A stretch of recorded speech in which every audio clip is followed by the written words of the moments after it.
The president-elect spent the day in New York putting the finishing touches on his cabinet and once again calling out big business with 140 characters.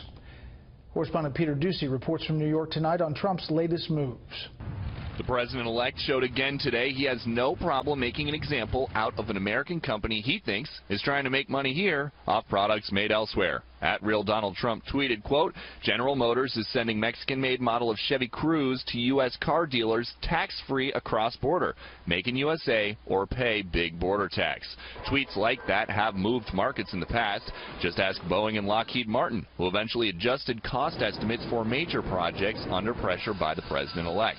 So GM quickly responded like this, quote, General Motors manufactures the Chevrolet Cruze sedan in Lordstown, Ohio. All Chevrolet Cruze sedans sold in the U.S. are built in GM's assembly plant in Lordstown, Ohio. GM builds the Chevrolet Cruze hatchback for global markets in Mexico, with a small number sold in the U.S. But GM didn't mention there the Lordstown, Ohio plant they are touting as a defense is about to lose about 1,000 jobs. Because gas is cheap, people aren't clamoring for fuel-efficient cars. And while one American car company was being criticized by the next commander-in-chief, another was being praised.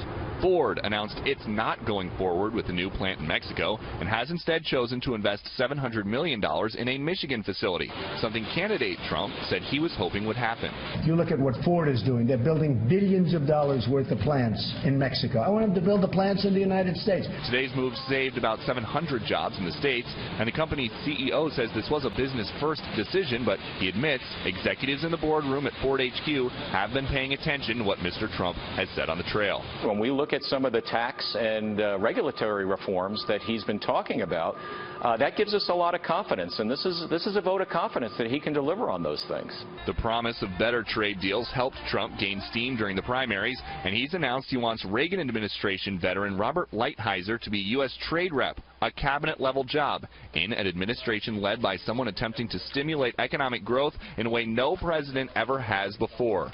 I have never seen a president in the modern era go after specific companies like Donald Trump has and really trying to embarrass them into getting some changes, which he has been able to do. So I think this is without precedent.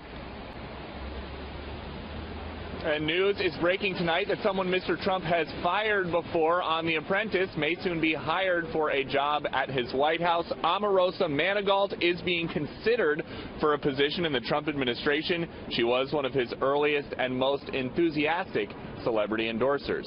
Brett? Peter Ducey outside Trump Tower. Peter, thank you.